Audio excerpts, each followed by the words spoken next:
Welcome to HortTube. My name is Jim Putnam, and today I'm actually going to be preparing this large camellia that's next to me to be moved later this winter. This thing has kind of outgrown this space. I'm having to prune this plant so much during the season because it's getting wider and wider here that it really doesn't have very many flower buds on it. The flower buds on camellias are set in the late spring, so any pruning I do after that, I'm taking off flower buds, and I'm having to do it because it just keeps coming out here further and further on this sidewalk that it sits next to. So it's just time to move it to a new location. I do like this plant quite a bit. This is a red flowering camellia called Yuletide. Red flowers near Christmas time, kind of neat. So I definitely want to keep it. It just can't stay here any longer. The technique I'm going to be using to move it, I call heel in place. I'm actually going to cut the roots on this plant as if I'm going to move it today, but I'm actually going to leave it exactly where it is. I'm going to give it some period of time to kind of recover right where it is from me doing significant damage to it. This is an evergreen shrub, and anytime I cut the roots on an evergreen shrub, I also want to reduce the top. So I have my gas pruning shears and my goggles. I'm going to significantly take this thing down, get it a little bit narrower, and then I'm going to go around it. I'm going to cut the roots. I'm going to leave it in place for 2 or 3 months, and then late winter, right before it starts to wake up, I'm going to move it to wherever I decide that it's going to go. I've had a lot of success with this technique over the years, moving larger things. I have a red bud in my front yard that I did this with years ago. It seems to reduce the stress significantly rather than just cutting the thing in half, ripping it out of the ground, and moving it to its new location. It gives some time in between the 2 steps. And a lot of the field-grown nurseries will do this as well. They'll take their trees out of the ground, the ones that actually get cut out of the ground. You know, most plants you buy are bought in plastic containers now, but larger trees are grown in fields, and they go out with a machine and they cut them out and they put them in a burlap.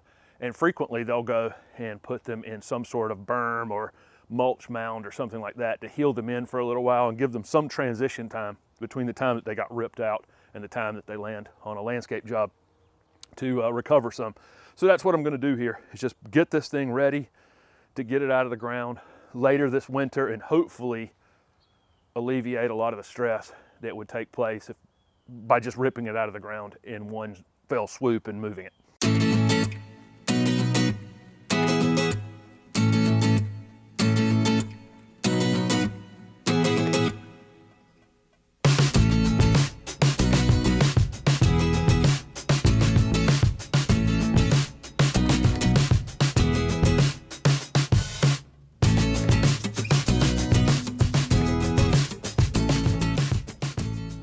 Now I'm just going to try to cut some of the main roots around the edge of it. Generally speaking, camellias aren't aggressive rooting, but this thing has a giant trunk on it.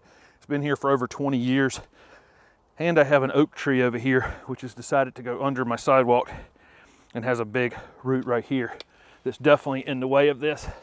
But all I'm trying to do here is get this shovel down about 12 inches all the way around it. And most of these surface roots will be cut and ready to go in the spring.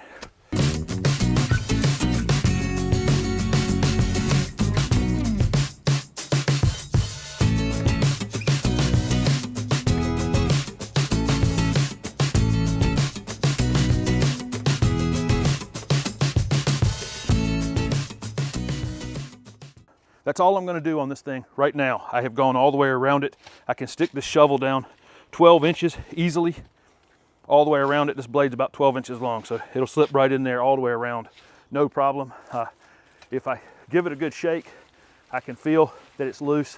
There's a couple more roots probably anchoring it, you know, down below or out at some angle that I didn't get quite deep enough to cut on, but won't be hard to take those out.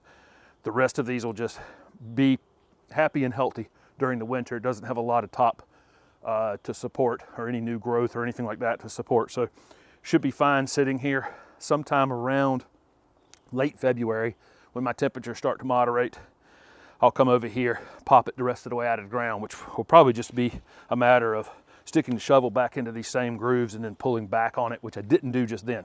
I just went around it and cut them, preparing to move it later. So that's pretty much it. But if you want to move a large shrub, this is the way I would suggest you do it, is in the fall, take some of the height out of it, get it cut all the way around, so it's easier in the spring to take it the rest of the way out. And that two-step process definitely helps the plant. It definitely helps you too, because this is not an easy job. Splitting it up into two pieces is probably not a bad idea, just in general. But definitely on deciduous shrubs, you probably wouldn't have to cut them back. Like if I was moving something that was going to lose its leaves this winter, wouldn't have to worry about it quite as much, because the roots would have time probably to recover some to support the growth that comes back in the spring. But this evergreen shrub, anything that's leafy evergreen like this that keeps its leaves in the winter time, I definitely have to reduce the top by the amount that I reduce the bottom.